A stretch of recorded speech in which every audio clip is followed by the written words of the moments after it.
நாம் இன்றைக்கி பார்க்க போகிறது 4 வகையான பிரேக்ஃபாஸ்ட் டின்னர் ரெசிபீஸில் பார்ட் 4. அதில் முதல்ல பச்சை பயிறு அடை. அதுக்கு வந்து பார்த்திங்கன்னா பச்சை பயிறு வந்து 1 கப், அதுக்கப்புறம் கடலைப்பருப்பு, உளுத்தம்பருப்பு போட்டுக்கலாம், துவரம்பருப்பு 1/4 கப் போட்டுக்கலாம், அதுக்கப்புறம் இட்லி அரிசி 1 கப் போட்டுட்டு நல்லா கழுவிட்டு தண்ணி ஊற்றிட்டு ஒரு 5 மணி நேரம் இல்லைன்னா நைட்டு ஃபுல்லாக ஊற வச்சிடலாம். இதுக்கு பார்த்திங்கன்னா நம்ம புளிக்க வைக்கணும்னு அவசியம் இல்லை, அதாவது ஃபெர்மெண்டேஷன் விடணும்னு அவசியம் இல்லை. இப்போ பார்த்திங்கன்னா நம்ம என்ன போடுறோம் அப்படின்னா ஊறினதுக்கப்புறமா ஜீரகம், பூண்டு, உப்பு, அதுக்கப்புறம் வரமிளகாய். இதை வந்து நம்ம மிக்சிலையும் அரைக்கலாம், இல்லை அப்படின்னா நம்ம கிரைண்டர்லேயும் அரைக்கலாம். ஓரளவுக்கு நீங்கள் கரகரப்பாக அரைச்சிக்கோங்க, ரொம்ப ஃபைனாக அரைக்கணும்னு அவசியம் இல்லை. ஸோ உங்களுக்கு ரொம்ப ஃபைனாக வேணும்னா நீங்கள் அப்படி கூட அரைச்சிக்கலாம். இதில் வந்து பார்த்திங்கன்னா வெங்காயம் போடலாம், பெரிய வெங்காயத்தை நீங்கள் கட் பண்ணி போட்டும் நம்ம அடை பண்ணலாம், இல்லை நீங்கள் சின்ன வெங்காயம் போடலாம், கருவேப்பிலை, பெருங்காயம் கூட நம்ம போட்டுக்கலாம். ஸோ இது 2 மணி நேரம் விட்டுறலாம், இல்லைனா அப்படியே இன்ஸ்டண்ட்டாக கூட பண்ணலாம். அடைங்கிறது இன்ஸ்டண்ட்டாக பண்ணுறது தான். ஸோ நீங்கள் தேவையான அளவு தண்ணி ஊற்றிக்கங்க. கெட்டியாக இருந்ததுன்னா கொஞ்சம் தண்ணி ஊற்றி நல்லா கரைச்சிக்கலாம், கொஞ்சம் தோசை மாவு மாதிரி வரணும். இப்போ பாருங்கள், அயன் தோசைகளை நல்லா சூடு பண்ணிவிட்டு தண்ணியை நல்லா தெளிச்சிட்டு நம்ம இதை வந்து ஊற்றி ஈவனாக ஸ்ப்ரெட் பண்ணி விட்டுறோம். இதுக்கு மேலே எண்ணெய் ஊற்றிக்கலாம். தேவைப்பட்டால் அந்த மாவுலேயே நீங்கள் கொஞ்சம் மஞ்சத்தூள் கூட போட்டுக்கலாம், ஒன்றும் பிரச்சனை இல்லை. ஸோ இதை 3 நிமிஷம், ஒவ்வொரு சைடும் 3 நிமிஷம், ஏன்னா பருப்பெல்லாம் சேர்ந்துருக்கிறதுனால நம்ம 3 நிமிஷம் குக் பண்ணியே ஆகணும். ஸோ நம்ம திருப்பி போட்டும் லைட்டாக வேக வைக்கலாம். ஏன்னா இது அடை, இது பார்த்திங்கன்னா ரொம்ப தின்னாக ரொம்ப பர்ஃபெக்டாக வந்திருக்கு. ஸோ சூப்பர் தின்னு சொல்லலாம். வெல்லத்தோடு எடுத்துக்கலாம், இல்லை சட்னியோடு எடுத்துக்கலாம். ஸோ 2வது வந்து பார்த்திங்கன்னா எப்படி ஊற்றுறதுன்னு நான் சொல்கிறேன். இதே பார்த்திங்கன்னா நல்ல கரகரப்பாக அரைச்சிங்கன்னா கொஞ்சம் அடை திக்காக வரும், அதுவும் நல்லாயிருக்கும், இதுவும் நல்லாயிருக்கும். ஸோ நீங்கள் வெரைட்டிஸ் வேணும் அப்படின்னா நீங்கள் தேங்காய் கூட துருவி போட்டு நீங்கள் அரைச்சிக்கலாம். நமக்கு பர்ஃபெக்டாக ரெடி ஆகிடுச்சு. இது மேலே நீங்கள் மிளகாய் சட்னி போடலாம், இல்லை அப்படின்னா உப்புமா வந்து நம்ம ஆந்திராவில் வந்து என்ன பண்ணுவாங்கன்னா பெசரட்டு மேலே உப்புமா வச்சு சாப்பிடுவாங்க, நீங்கள் அதை கூட நீங்கள் பண்ணலாம். இல்லை இதிலேயே வந்து நீங்கள் உருளைக்கிழங்கு வந்து மசாலா அடை மாதிரி பண்ணலாம், உருளைக்கிழங்கு வச்சு பண்ணலாம், பன்னீர் வச்சு பண்ணலாம். ஸோ ரொம்ப பர்ஃபெக்டாக இருக்கும். ஸோ இதே பார்த்திங்கன்னா ரொம்ப ஹெல்த்தியானது கூட. இதுக்கு வந்து அடை அவியல் எப்படி பண்ணுறதுன்னு சொல்லி நான் போட்டிருக்கேன், நீங்கள் பார்த்துக்கோங்க. நல்ல கிறிஸ்பியாக இருக்கும், பெசரட்டு மாதிரியும் இருக்கும், அடை மாதிரியும் இருக்கும். நல்ல ஒரு பிரேக்ஃபாஸ்ட்டுன்னு சொல்லலாம், ப்ரோட்டீன் லோடட். இதுக்கப்புறம் வெஜிடபிள் மூங் தால் கிச்சடி எப்படி பண்ணுறதுன்னு பார்க்கலாம். ரொம்ப ரொம்ப சிம்பிளாக நம்ம 1 பாட்டில் பண்ண போகிறோம். அதுக்கு பாசுமதி அரிசி 1 கப் எடுத்துக்கலாம். அதுக்கப்புறம் பருப்பு, அதாவது நான் பாசி பருப்பு போட்டிருக்கேன். ஸோ இது 10 நிமிஷம் கழுவிட்டு நல்லா ஊற வச்சுக்கலாம். 10 நிமிஷம் போதும் இது ஊறுறதுக்கு. ப்ரெஷர் குக்கரை சூடு பண்ணிவிட்டு எண்ணெயும் நெய்யும் போட்டுக்கலாம். அப்புறம் கடுகு, ஜீரகம், சின்னமன், அதாவது பட்டை, இதெல்லாம் போட்டு லைட்டாக வதக்கலாம். பட்டை கூட ஆப்ஷனல் தான். இப்போ வந்து வெங்காயம், கருவேப்பிலை, பச்சை மிளகாய் போட்டுக்கலாம். நீங்கள் தேவைப்பட்ட சின்ன வெங்காயம் கூட போட்டுக்கலாம். கிச்சடிக்கு வந்து நீங்கள் பட்டை வேணான்னா விட்டுருங்க, பட் பட்டை கிராம்பு எல்லாமே நீங்கள் போடலாம். இப்போ பெருங்காயம் நான் போட்டிருக்கேன், ஒரு 1/2 டீஸ்பூன் இல்லைன்னா 1/4 டீஸ்பூன் போட்டு வெங்காயத்தை வதக்கலாம். இதுக்கப்புறம் வந்து இஞ்சி, பூண்டு, கேரட், அதுக்கப்புறம் பச்சை பட்டாணி. ஸோ உங்கள்கிட்ட என்ன வெஜிடபிள் இருக்கோ உருளைக்கிழங்கு கூட போட்டுக்கலாம். நம்ம பருப்பு காய்கறிகள் எல்லாம் போட்டு பண்ணுறது வந்து பார்த்திங்கன்னா ரொம்ப சிம்பிளான கிச்சடி. இது மார்னிங் நம்ம பிரேக்ஃபாஸ்ட்டாகவும் எடுத்துக்கலாம், குழந்தைகளுக்கும் கொடுக்கலாம், டின்னருக்கு எடுத்துக்கலாம்.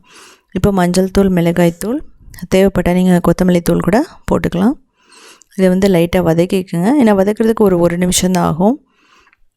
இப்போ நம்ம அந்த அரிசி, அதுக்கப்புறம் இந்த பாசிப்பருப்பு இதெல்லாம் போட்டுட்டு தேவையான அளவு நம்ம உப்பு போட்டுக்கலாம். இதை வந்து இந்த காய்கறியோடு சேர்த்து நல்லா மிக்ஸ் பண்ணணும். அப்போ தான் வந்து அந்த வாசனை, அந்த ஃப்ளேவர் எல்லாம் அந்த அரிசிலையும் பாசிப்பருப்புலேயும் நல்லா இறங்கும்னு சொல்லுவாங்க.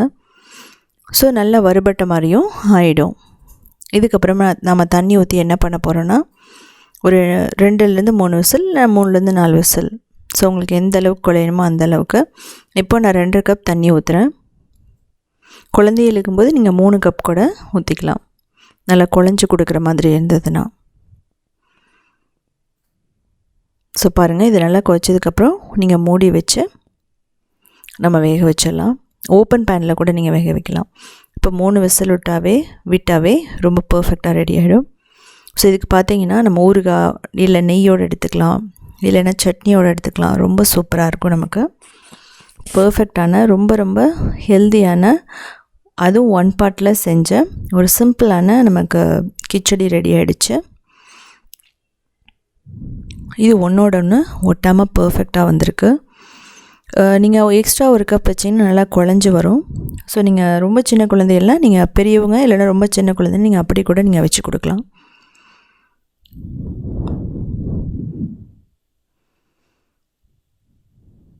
ஸோ இதுக்கப்புறம் நம்ம பார்க்க போகிறது ஒரு இன்ஸ்டன்ட் பிரேக்ஃபாஸ்ட், அதாவது இன்ஸ்டன்ட் ரிங் நூடுல்ஸ். இதுவும் பார்த்திங்கன்னா பிரேக்ஃபாஸ்ட்டும் டின்னரும் சாப்பிட்லாம். ஸோ பாருங்கள், நோ மைதா, வீட்டுன்னு சொல்லியிருக்காங்க. இன்ஸ்டண்ட்டாக நம்ம பண்ணக்கூடியது. இது வந்து ஓட்ஸில் பண்ணது.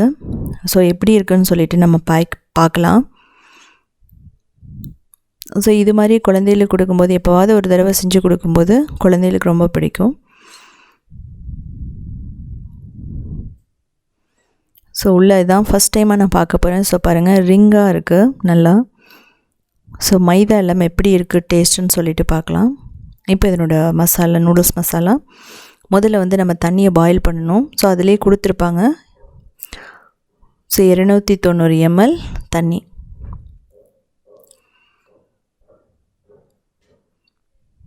இதுக்கப்புறம் இந்த நூடுல்ஸோட மசாலா உங்களுக்கு எவ்வளோ தேவையோ அவ்வளோ போட்டுக்கலாம். இது பார்த்திங்கன்னா ரொம்ப சிம்பிளானது கூட. ஒரு 2 நிமிஷம் இல்லைனா 5 நிமிஷத்துக்குள்ளே இது ரெடி ஆகிடும். ஸோ இதுக்கப்புறம் நம்ம மசாலா எல்லாம் போட்டதுக்கப்புறமா நம்ம அந்த நூடுல்ஸையும் நம்ம போட்டுரும். ஸோ போட்டதுக்கப்புறம் நம்ம 5 நிமிஷம் நல்லா கொதிக்க வைக்கணும். ஸோ இது நீங்கள் பார்த்தீங்கன்னா இதில் கொடுத்துருக்க தண்ணி அளவு கொஞ்சம் அதிகமாக இருக்குது. இது பார்த்திங்கன்னா நமக்கு சூப் மாதிரி இருக்கும், இல்லை அப்படின்னா வந்து நூடுல்ஸ் மாதிரி இருக்கும். கொஞ்சம் தண்ணியை வந்து குறைச்சிக்கோங்க உங்கள் சொன்ன அளவிலிருந்து. இதிலே நீங்கள் வந்து வெஜிடபிள் கேரட்டாக இருக்கட்டும், கேப்சிகமாக இருக்கட்டும், நீங்கள் எது வேணாலும் கட் பண்ணி போட்டுக்கலாம். ஸோ 5 நிமிஷம் இது நல்லா கொதிச்சதுன்னா நமக்கு பர்ஃபெக்டாக ரெடி ஆகிடும். ஸோ இப்போ நமக்கு ரெடி ஆகிடுச்சு பாருங்கள். ரொம்ப இன்ஸ்டண்ட்டாக ஒரு 5லேருந்து 10 நிமிஷத்துக்குள்ளே மசாலா போட்டு நம்ம நூடுல்ஸை போட்டோம்னா முடிஞ்சுது. ஸோ இது பார்த்திங்கன்னா நார்மல் நூடுல்ஸ் மாதிரியே தான் இருக்கும். டேஸ்ட்டு பார்த்திங்கன்னா ரொம்ப வித்தியாசம் ஒன்றும் எனக்கு தெரியலை. ஓட்ஸ் போட்டிருக்க அந்த டேஸ்ட் வந்து எனக்கு தெரியலை. ஸோ ரொம்ப பர்ஃபெக்டான ரிங் நூடுல்ஸ் நமக்கு ரெடி ஆகிடுச்சு. ஸோ இதுக்கப்புறம் பார்த்திங்கன்னா சோலே பட்டூரே எப்படி பண்ணுறதுன்னு பார்க்கலாம். ரொம்ப சிம்பிளாக பண்ண போகிறோம். அதுக்கு மைதா எடுத்துக்கலாம், இல்லைன்னா நீங்கள் கோதுமை மாவு கூட எடுத்துக்கலாம். 3 டேபிள் ஸ்பூன் ரவை. இது போடுறதுனால நல்லா கிறிஸ்பியாக இருக்கும். ஆயிலும் உப்பும் போட்டுக்கலாம். அதுக்கப்புறம் பேக்கிங் சோடா இதெல்லாம் போட்டதுக்கப்புறமா நம்ம தயிர் போடுறோம். தயிர் போட்டுட்டு என்ன பண்ணுறோம்னா நல்ல ஒரு சாஃப்டான டோ மாதிரி கொண்டு வரோம். எப்போ போல் நம்ம பூரிக்கு ரெடி பண்ணுற மாதிரியே தான், அதாவது செமி சாஃப்ட் டோவாக இருக்கணும். ஸோ ரொம்ப ஸ்டிக்காக நீங்கள் பண்ணிடாதீங்க. இது பார்த்திங்கன்னா நமக்கு வந்து பேக்கிங் சோடா போட்டிருக்கிறதுனால நல்லா ஃப்ளஃபியாக வரும். இன்னொரு விஷயம் என்னென்னா, இந்த மாவை நம்ம ரெடி பண்ணதுக்கப்புறம் நம்ம கொஞ்சம் நேரம் அப்படியே விட்டுறலாம், ஒரு 10 நிமிஷம் அப்படியே விட்டுறலாம். நான் இப்போ வந்து கொஞ்சம் ஆயில் ஊற்றிட்டு நல்லா பிசைஞ்சிக்கிறேன். பேக்கிங் சோடா இல்லைன்னா நீங்கள் பேக்கிங் பவுடர் கூட போட்டுக்கலாம். நம்ம கொஞ்சம் லைட் ஆயில் ஊற்றிட்டு நம்ம 1 மணி நேரம் விட்டுறலாம். இதுக்கப்புறம் 1 மணி நேரத்துக்கு அப்புறம் நம்ம நல்லா வந்து பிசைஞ்சிக்கலாம். நீங்கள் 10 நிமிஷத்துலேருந்து 1 மணி நேரம் உங்களுக்கு எவ்வளோ டைம் வேணுமோ, உங்களுக்கு டைம் இல்லைனா 10 நிமிஷமே போதும். இப்போ பார்த்தீங்கன்னா நான் வந்து 1 மணி நேரம் அப்படியே விட்டுட்டேன். ஸோ இதை எடுத்து பார்க்கலாம். இப்போ வந்து நான் பால்ஸாக பிடிக்க போகிறேன். திரும்ப ஒரு தடவை கொஞ்சம் லைட்டாக பிசைஞ்சதுக்கப்புறம் இது மாதிரி பால்ஸாக பிடிச்சிட்டு நம்ம சோலே பட்டூரே அப்படிங்கிறதுனால நம்ம பெருசாகவே வந்து நம்ம தேய்ச்சிக்கலாம்.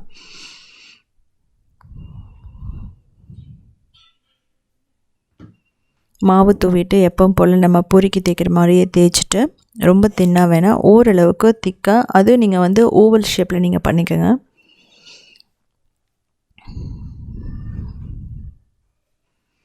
ஸோ நீங்கள் பேக்கிங் சோடா இல்லாமல் கூட நீங்கள் ட்ரை பண்ணி பாருங்கள் எப்படி வருதுன்னு சொல்லிட்டு கமெண்ட்டில் வந்து கொடுங்க. ஸோ சோலே பட்டூரேனாவே வந்து மைதாவில் தான் பண்ணுறாங்க ட்ரெடிஷ்னலாக. ஸோ நம்ம அந்த ட்ரெடிஷ்னல் டேஸ்ட் எப்படி இருக்குன்னு பார்க்கலாம். தேவைப்பட்டால் நீங்கள் வந்து ஒரு ட்விஸ்ட்டுக்காக கோதுமை மாவு கூட நம்ம யூஸ் பண்ணிக்கலாம். ஸோ பாருங்கள், இந்த அளவுக்கு ஓவல் ஷேப்பில் இருந்தால் போதும். நல்ல சூடான எண்ணெயில் போடணும், ரொம்ப இம்பார்ட்டண்ட். நல்லா சூடான எண்ணெயில் தான் போடணும், இல்லைனா இது உப்பி வராது. ஆயில் கொஞ்சம் அதிகமாக வச்சுக்கோங்க. ஸோ உங்களுக்கு ஆயில் ஃப்ரை பண்ணுறது பிடிக்கலைங்கும்போது ஒன்றும் பிரச்சனை இல்லை, பேக் பண்ணிவிடுங்க. ரொம்ப சிம்பிள், அப்படி கூட பண்ணலாம். பட் அது வந்து நான் மாதிரி மாறிடும், நான் குல்ச்சா மாதிரி. ஸோ எப்பாவது ஒரு தடவை நம்ம ஃப்ரை பண்ணி சாப்பிட்றதுல தப்பில்லை. ஸோ பாருங்கள் நல்லா ஃப்ளஃபியாக உப்பி வந்துருச்சு பேக்கிங் சோடா போட்டதுனால. ஸோ நல்லா கொஞ்சம் லைட்டாக அந்த ப்ரௌன் வந்ததுக்கப்புறம் நம்ம எடுத்துக்கலாம் வெந்ததுக்கப்புறம். ஸோ பர்ஃபெக்டான சோலே பட்டூரே ரெடி ஆகிடுச்சு.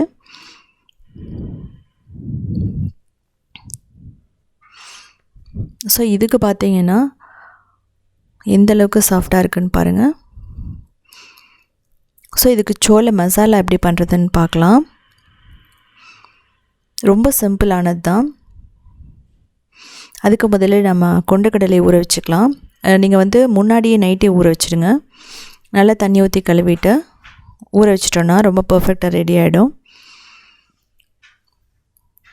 தண்ணி ஊற்றிட்டு ஒரு 8 மணி நேரத்துலேருந்து ஓவர் நைட்டுன்னு சொல்லலாம். இது பாருங்கள் எனக்கு ஊறிடுச்சு. இதுக்கப்புறம் தண்ணியை வடிச்சிட்டு நம்ம வேக வைக்க போகிறோம். நீங்கள் பார்த்தீங்கன்னா ப்ரெஷர் குக்கரில் தான் நான் வைக்க போகிறேன். தண்ணி ஊற்றிக்கலாம் தேவையான அளவு. இதில் நான் டீ வந்து நான் ரெடி பண்ணி வச்சுருக்கேன். அதுக்கப்புறம் சால்ட், அதுக்கப்புறம் சின்னமன், பே லீஃப், க்ளவுஸ் எல்லாம் போட்டுக்கலாம். அதை பட்டை கிராம்பு ஏலக்காய் பட்டை கிராம்பு எல்லாம் போட்டுக்கலாம். மூடி வச்சு நம்ம ஒரு 4-5 விசில் விட்டுடலாம். ஸோ பர்ஃபெக்டாக ரெடி ஆகிடும். இதோட மெயினே வந்து டீ வந்து நம்ம ரெடி பண்ணி ஊற்றுறது தான், பால் இல்லாமல். அதுதான் இதுக்கு டேஸ்ட்டை கொடுக்கக்கூடியது. இது வந்து பார்த்திங்கன்னா யூனிக்குன்னு சொல்லலாம். நல்லா வெந்துடுச்சு. இப்போது பேனை சூடு பண்ணிவிட்டு ஒரு 3 டேபிள் ஸ்பூன் ஆயில், பூண்டு, இஞ்சி, வெங்காயம் எல்லாம் போட்டுட்டு நம்ம நல்லா வதக்க போகிறோம். இது வந்து கிரேவிக்காக. நீங்கள் இதெல்லாம் சோலே பட்டூரே ரெடி பண்ணுறதுக்கு முன்னாடியே நீங்கள் இதை ரெடி பண்ணிவிடுங்க. இப்போது தக்காளி போடுறோம். நல்லா சாஃப்டாக வரைக்கும் வதக்கணும். இதுலேயே பார்த்திங்கன்னா முந்திரி, நம்ம க்ரீம் போடலைன்னா இந்த முந்திரி போட்டிங்கன்னா அந்த க்ரீமுக்கு உண்டான டேஸ்ட் அப்படியே கொடுத்துரும். இப்போ தண்ணி ஊற்றிட்டு ஒரு 3 நிமிஷம் நல்லா வந்து வேக வைக்கணும். வேக வச்சுட்டு ஆற வச்சுட்டு நம்ம அரைச்சிக்கலாம். இதுதான் எல்லாத்துக்குமே பேஸ் கிரேவின்னு சொல்லலாம். ஸோ இதே கூட நீங்கள் நைட்டு ரெடி பண்ணி வச்சுட்டு மார்னிங் வந்து அந்த பட்டூரா போட்டதுக்கப்புறமா வந்து இந்த சோள மசாலா வந்து நம்ம லைட்டாக ஹீட் பண்ணி நம்ம வச்சுக்கலாம். ரொம்ப சூப்பராக இருக்கும். இது நம்ம ஆற வச்சுட்டு அரைக்க போகிறோம்.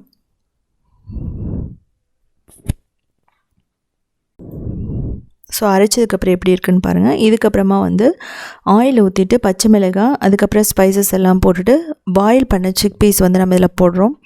போட்டுட்டு இதோடு சேர்த்து நல்லா வதக்குறோம். இதிலே நீங்கள் பெருங்காயம் கூட போட்டுக்கலாம் முன்னாடியே, ஒன்றும் பிரச்சனை இல்லை.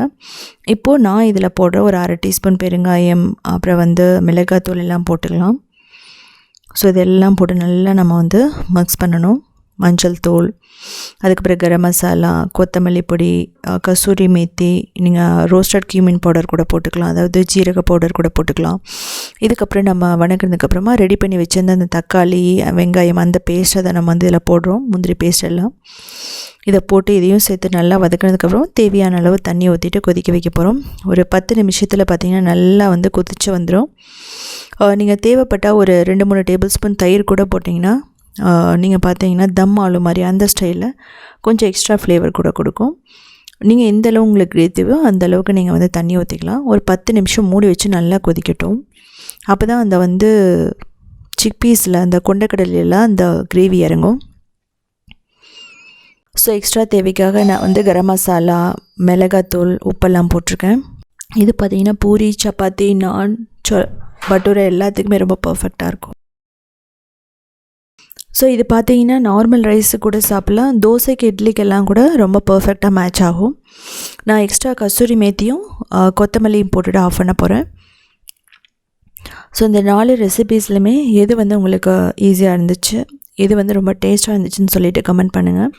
என்னோடய part 1, part 2 இதெல்லாமே வந்து க்ரியேட்டிவ் வேர்ல்டில் போட்டிருக்கோம். நீங்கள் போய் பார்த்து தெரிஞ்சுக்கலாம். என்னோடய ஸ்டெப் பை ஸ்டெப் ஃபோட்டோனா south indian foods.in வெப்சைட்டில் இருக்கும். நீங்கள் போய் பார்த்து தெரிஞ்சுக்கலாம்.